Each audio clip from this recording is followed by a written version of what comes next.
The amphitheater fell silent as Commander Vexthal limped onto the stage, his 3 legs moving with deliberate caution. The Krillian Military Academy's brightest cadets watched as their instructor, a decorated veteran of the Terran conflict, settled into the reinforced speaking podium. His mandibles clicked nervously, a habit he'd developed during the war and never quite shaken. "You've read the reports," Vexthal began, his translator rendering his chittering speech into standard galactic. "You've studied the tactical analyses, but today I'm going to tell you what the reports don't say, what they can't say." A young cadet in the front row shifted excitedly. Vexthal recognized that eagerness. He'd worn it once before the humans taught him fear. The Galactic Council assured us the war would last 3 cycles at most. Humans were primitives, barely beyond their own solar system. They had no shields, no plasma weaponry, no faster-than-light communication beyond crude quantum relays. We had fought and defeated 100 species more advanced than them. Vexthal's primary eye dimmed, the Krillian equivalent of a bitter smile. The war lasted 7 years. 7 years of horror that still wakes me in the night. He activated the holographic display, showing a star map of the Outer Rim territories. My first engagement was at Proxima Station. Standard pacification mission. We outnumbered the human defenders 3-1. Our ships were superior in every measurable way. We expected surrender within hours. The hologram shifted to show wreckage and debris. The humans didn't surrender. They didn't even retreat.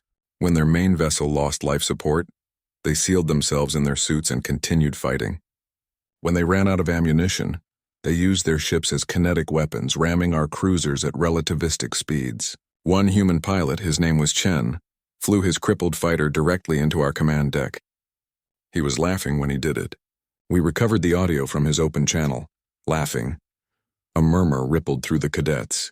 Vexthal raised a foreclaw for silence. That should have been our warning, but we didn't understand. We thought it was desperation. We were wrong. It was standard human doctrine. They call it acceptable losses. He advanced the display, showing a jungle world. Then came Kepler 442b. Dense forest, heavy gravity, 3 times what these humans evolved in. We thought it would slow them down. Instead, they thrived. Our exosuits struggled with the terrain while they moved through it like predators born to it. Vexthal's voice dropped lower. That's when I learned the most terrifying thing about humans. They're not from a peaceful world. Earth is a death world, cadets. Everything on that planet evolved to survive in the most hostile conditions. Their immune systems fight wars inside their bodies every single day against microorganisms that would kill most of us in hours. They breathe oxygen, highly reactive oxygen in concentrations that would be toxic to 70% of galactic species. He paused, letting that sink in. In the Kepler jungles, humans didn't need environmental suits. We did. They hunted us in the dark, and humans can barely see in the dark. But they adapted. They always adapt. Another hologram appeared, showing a thin, pale human female. This is Sergeant Maria Vasquez. She was 41 years old and weighed maybe 60 kilograms. She killed 17 of my battalion with nothing but traps and a primitive chemical projectile weapon. When we finally cornered her, she was wounded out of ammunition and separated from her unit for 6 days. Vexthal's voice cracked slightly. She fought us with a sharpened piece of metal.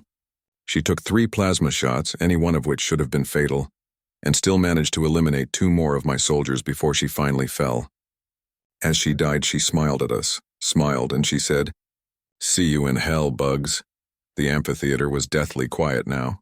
But the worst thing, the thing that still haunts me, happened during the siege of Nova Roma.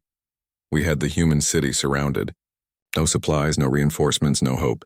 We sent them terms of surrender, generous ones. We'd learned to respect them by then. Vexthal's entire body seemed to slump.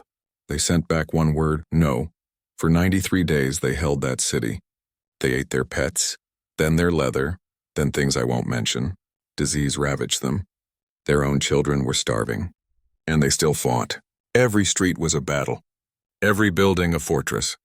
They invented new weapons using nothing but scrap metal and civilian chemicals. One human, a schoolteacher, built an electromagnetic pulse device using a toy fabricator and parts from a kitchen appliance. It disabled 6 of our tanks.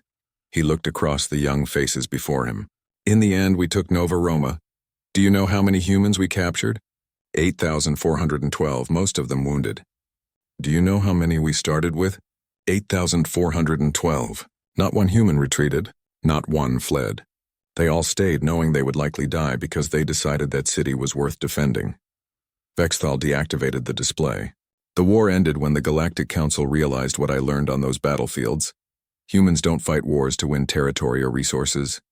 They fight because they decide something is worth fighting for. And once they decide that, they don't know how to stop.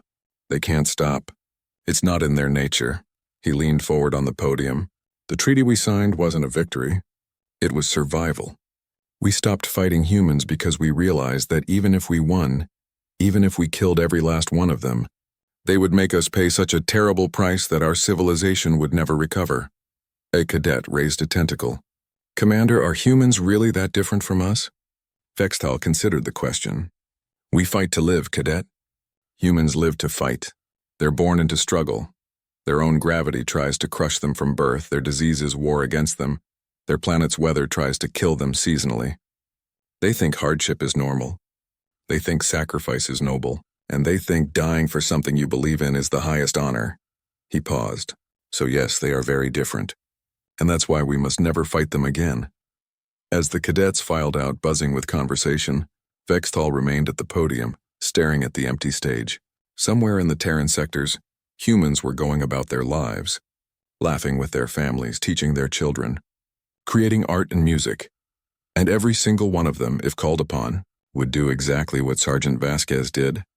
That was what truly frightened him, not their weapons, not their tactics, but their absolute, unwavering, insane determination to never give up no matter the cost. Humans didn't fight like soldiers. They fought like every battle was their last stand, because for them it always was.